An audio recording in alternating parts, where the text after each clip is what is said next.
What is it, guys, family? Welcome back to my channel. Today we are working on these cute ruffle pants. My name is Lida Deborah, and here on my channel I make content that is DIY and thrift related. So if you like that kind of content, give me a thumbs up, subscribe, hit that notification bell so you are always in the know when I drop a new video. Now let's go! I've had this fabric laying around forever, and I've also had these shorts for a really long time, so I'm really happy to spruce them up and do something new with them. The first thing I'm doing is measuring along the opening of the legs of my shorts.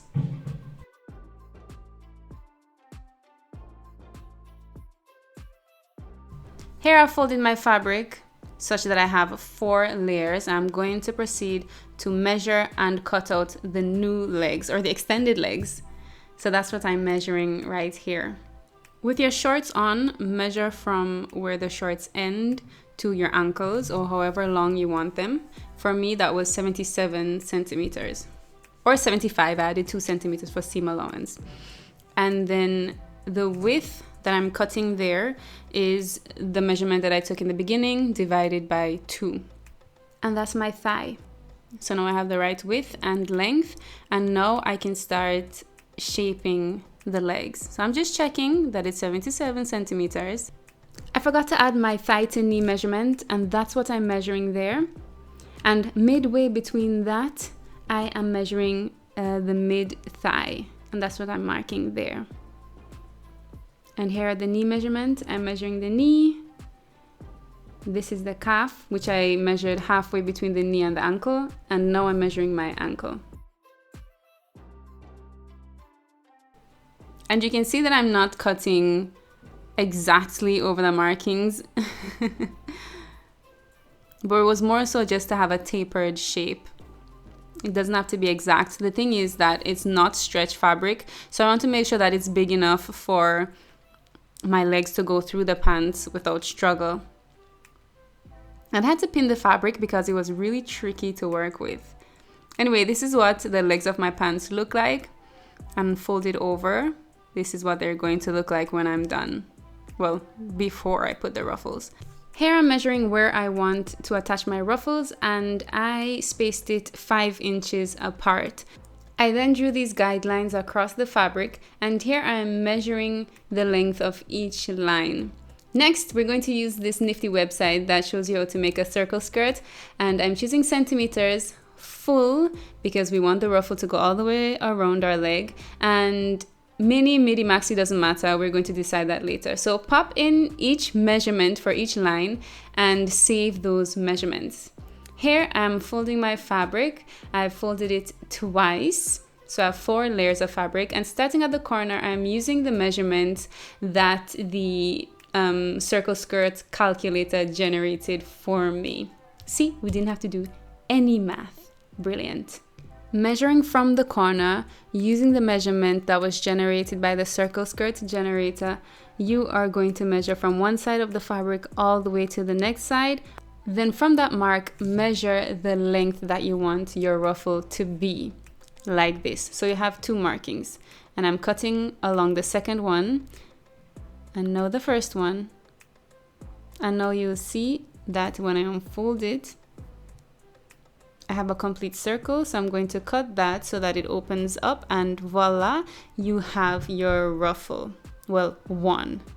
You're going to repeat this process, cutting 2 ruffles of each measurement because you need 1 for each leg, obviously. And again, from one corner to the next, you are measuring and marking using the measurement that you got from the circle skirts calculator, and then from that measurement, mark your length. And you decide what the length is going to be. Since I went with 5 inches on the pants, I went with 6.5 inch long ruffles because I want them to overlap just a little bit. I want to show what I did with each ruffle. This is what the ruffle looks like. You see that it has a circular shape, and when we're sewing it onto the fabric, we're going to just pull it out like this, and this is how you get this nice flowy effect. on the ruffles. So what I did on the top edge, this is the edge that I'm going to stitch onto the pants. I used a stitch that is similar to what you can get when you use an overlock machine. And here at the edge, instead of hemming it, I simply used a very tight zigzag stitch, or a zigzag stitch with a very small stitch length, and that gave me this clean, nice finish without having to like fold the fabric and sew, because that's a bit difficult when you have a very curved edge, and it's also quite tricky with this fabric, and I didn't want to do that, so I just did this very tight zigzag stitch.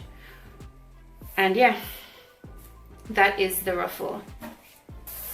Next I pinned it on to the pants leg. I know this looks kind of crazy, but what I did was I folded that edge such that when I've sewn it on, it's going to have a nice clean finish here as well. So here you can see the difference. I just pinned it on with the raw edge directly on the fabric.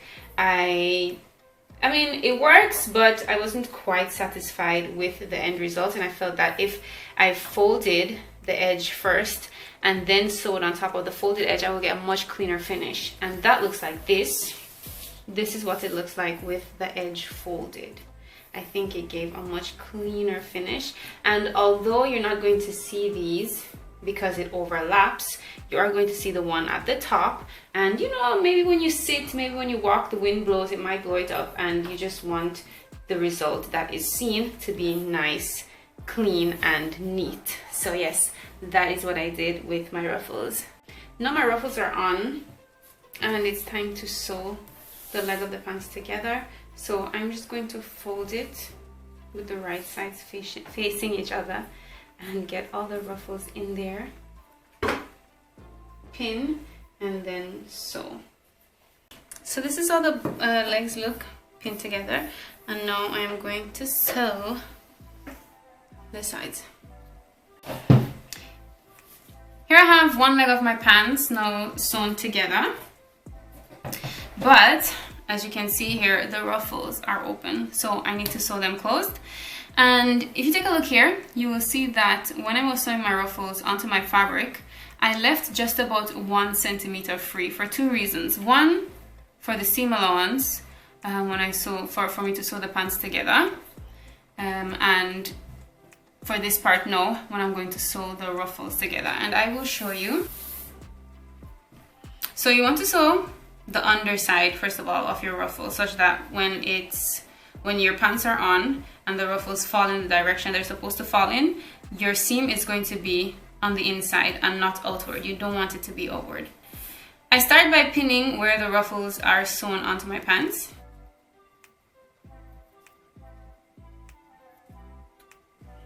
Alright, so now you can see that once this ruffle is turned over, that seam is going to be hidden. But when you look here, you will see that there's a bit of a space where the fabric is not sewn onto the pants leg. So once I've sewn this seam here to connect the ruffle, I'm going to sew a straight seam just across this part so that the cloth, or so the ruffle, is fully sewn onto the pants.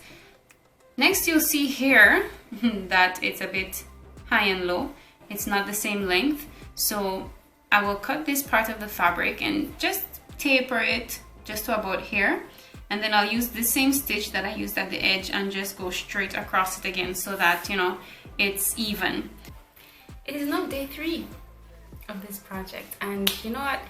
I put the pants together yesterday and I looked at the difference in color, and sure, it can be a whole color blocking look, but based on the original picture that I'm going after, I kind of feel like it has to be one uniform color. So yeah, my pants turned out a lot brighter than I had expected, but I thought to myself, then if I could dye the pants, perhaps I could dye these as well, and now they match a whole lot better. So let's put them together for a second time. The pants are pinned and ready to be sewn, and I'm so happy that I finally have one uniform-ish color. So yeah, let me sew it and then show you what that looks like. And we are done! Yes! And for your viewing pleasure, I have also ironed them. And when I iron them, I don't know if you can see this, but with the wrinkles gone, I can see that there's a bit of a sort of tie-dye effect, which I like because I feel like it matches with the pants, because the pants had this sort of acid wash thing going on, and now there's like woo woo. Yeah, I like it. So now let me put these on and show you what they look like. Yes, it's wake up time when the sun comes. I lie. You're coming out this place, you feel like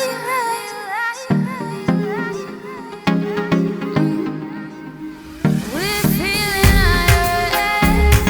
The feeling's been some share with everyone around me. We're feeling alright. I feel the love of my people inside of me. Like electricity flowing through my body in distinct beats, like lemonade on a real high